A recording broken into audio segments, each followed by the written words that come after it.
Hey guys, what's going on? Bricktoons Productions here, back again for another video. And guys, today I'm going to be showing you guys how to do make a figure in Adobe Illustrator. It's pretty easy, guys. Now we did do this is how we made our CMF series a while ago, and not that long ago, guys, like 2 weeks ago, we actually made a tutorial on how to do the saber effect. But yeah, and you guys were asking when we did the CMF series, how did you do that? So, and that was the same thing with the saber. So we decided that we would do a tutorial on how to do this. And yes, there is a Photoshop tutorial by Ashton Flash, but in my eyes, this one is so much simpler to do, and whatever you do comes out in high quality resolution. Because I'm just gonna put on the screen right now a photo of a figure we made using Photoshop, and it's pretty awful, and compared to our Adobe Illustrator ones, it is pretty bad. Now, as you can see, the actual image we're using is pretty low res. So the great thing about Adobe Illustrator, and thank you to my school teacher for telling me this, Mr. Peters, you're a bloody legend. It never, because in school I do a multimedia thing, and we learned that when it comes to making logos and stuff, you use Adobe Illustrator because it never loses its quality. How far you zoom in, it's never blurry, so you can stretch it out and make it as big as you want, and that was so cool. So yeah, that's something good that we learned in school. But without further ado, let's start off. Alright guys, so as you can see right now, I have a new layer, I added a new layer, and you also might need it. You can just find it, you can look it up, look up leg on the internet, and look up Lego color palette, and you'll have this. You can download this image of a color palette and you can import it, and it's really cool. You can like import it and everything. Now it's a little complicated how you're gonna copy the color just to make it accurate to what Lego would actually do.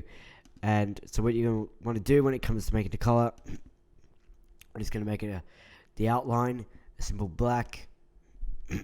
Sorry about something in my throat. Sorry about that. It's a kind of a pain.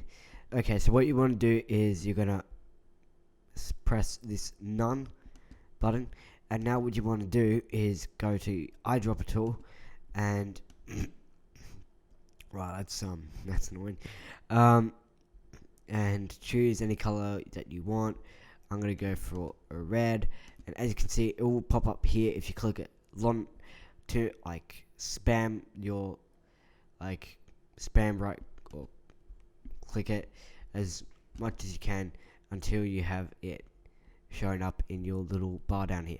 Now what you want to do is you're gonna zoom in here, and basically what you're going to do is just like this, go to all the points and follow them, and you can just change it. Now the reason why you might want to see this is, well, that's curving it. So I just want to quickly add something, guys. So when you get to connecting the things you want to connect together, you might do this, it might stretch out, and that's very annoying. So what you want to do, see this little red bar thing here, that's highlighted, unlike all these white little points.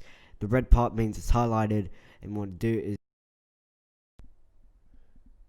alrighty guys, so I'm currently up to the part where it can get a little bit complicated with details and stuff.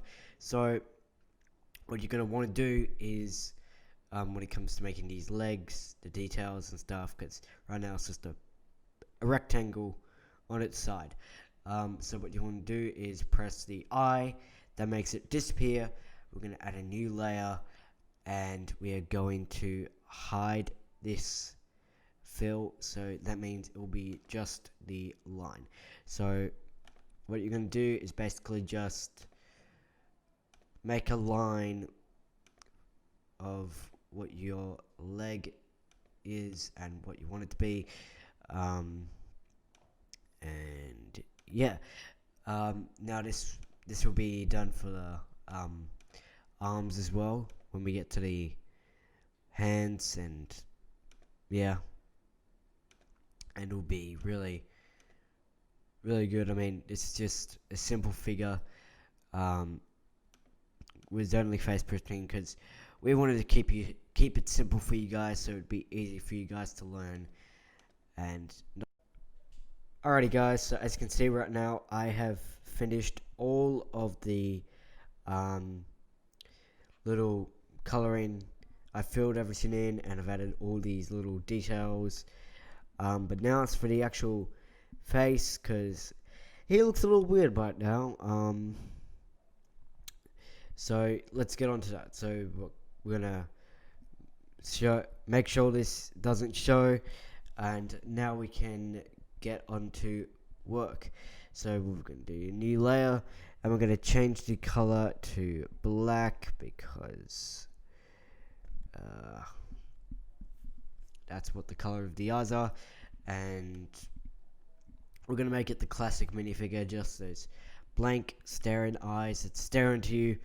They have no pupils, they're terrifying, really be terrifying in real life. But so we're going to just do one of the eyes, and this is the tactic I use when making the figures, and I do this, and once it looks like a circle, which it currently doesn't, you're going to basically just, alright, I think that looks like a circle. Okay, so what you're going to do is you're going to go up here to these three bars and say, right click it and say duplicate, and make a copy of it. You're going to lock the original version, and you're going to move the copy to the other eye. So you have two identical eyes, and now we are going to work on the mouth, and that is terrifying.